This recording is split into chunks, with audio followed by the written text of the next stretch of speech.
Now let's talk to our studio guest here, Mr. Bao, the Vice President of Beijing COMMSAT Technology Development Company Limited.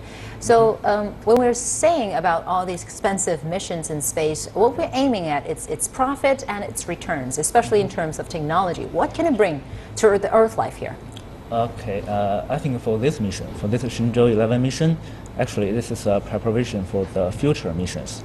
And from my perspective, I see that the crew maintenance system, this is quite reliable, and actually for the astronauts, this is the longest duration for them to spend in space, and to enable them for this mission, they have to provide the food supply, the water supply, and also have to make them fit. They enable them to do exercise in space, and also to make them really productive. And they have a lot of experiments to do. I think all of this requires the engineers, the technologies, and the resources to guarantee for the success of this mission. And I think this kind of return can also be applied in the ground.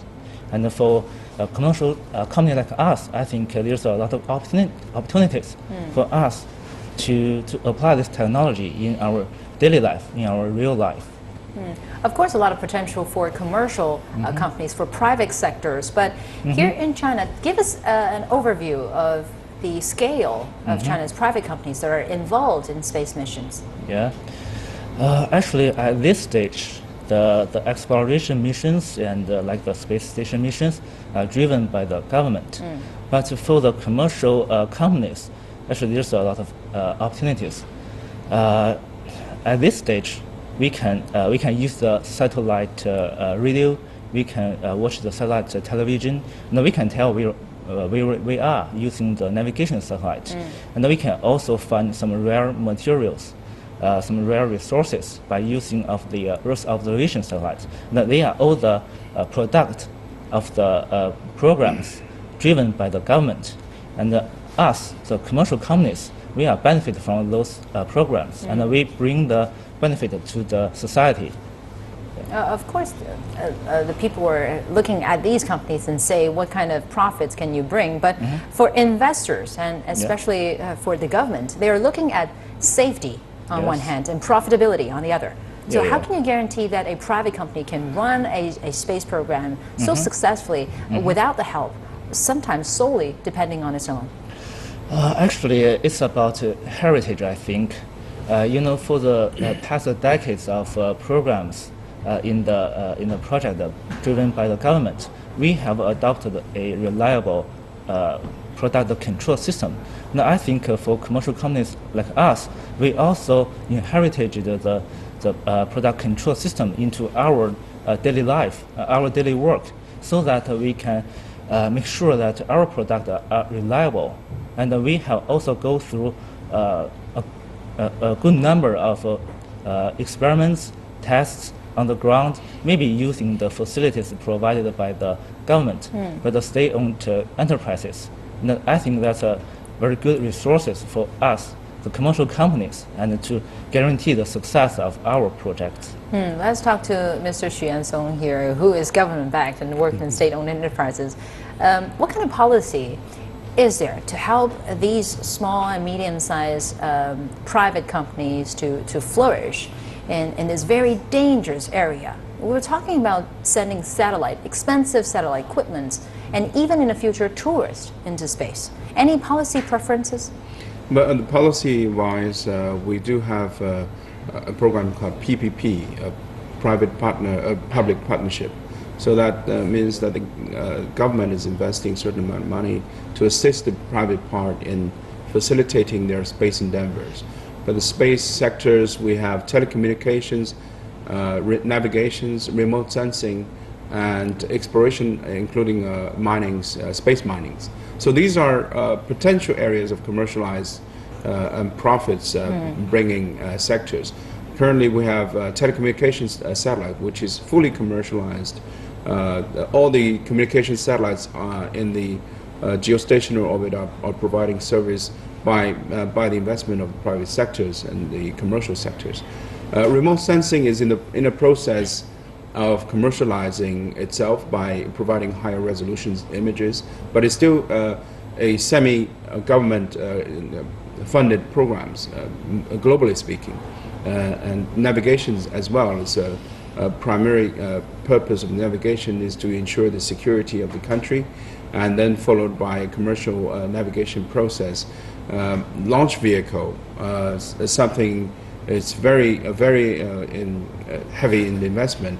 Is started commercializing in some U.S. companies. We're seeing SpaceX and Orbital Science and other companies are doing this launch vehicle. And Chinese also, one of the companies called Blue Arrow, I believe they are starting to work on launch vehicles.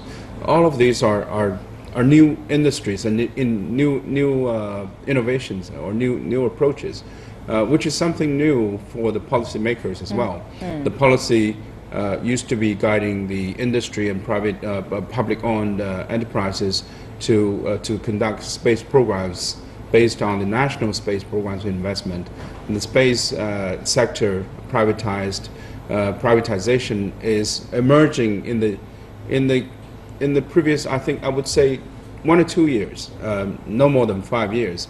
Private sectors are booming at this moment, following the image of SpaceX and many other things. I think it's a good thing, and we need to encourage that. But also, on the other hand, we have to ensure the space environment free of space debris, free of launching risks. We also have a concept in the United Nations called launching state, wherever this launching is conducted, the country has to be responsible for the ultimate results. So if it's a successful launch, it's okay, but if there's a disaster, the country has to be held responsible and liable for launch for this activity. So all of these would need national guidance and national policy and even national law. So China is currently formulating the space law, and following the space law, which is the upper law, we will have a number of regulations and rules, and even encouraging the private sector to get involved into space activities. And those are very encouraging signs that some of the companies are starting up without the government investment.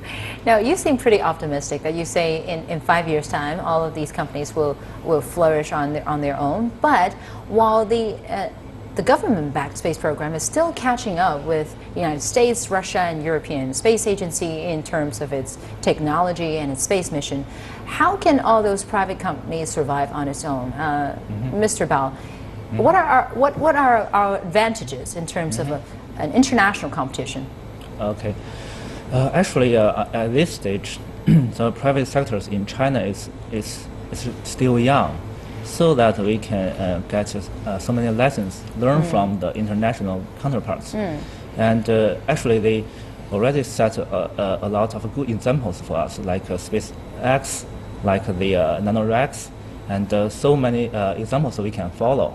And actually, why we do this is because that the policymakers, they have give us a clear guidance, and the foundation of our space industry is really mature, so that we can benefit from the manufacturing of satellites, the launch services, and then we can find the opportunities. We can design our own business models, and these business models are viable under this condition, and I think this is the opportunities for us, and you know our country, China, has developed so many programs, and I think there's still opportunity for us to get involved in these programs, just like mentioned the PPP, and we are really looking forward to do this, and we are really pay attention to the cost, so that I think government and as a customer,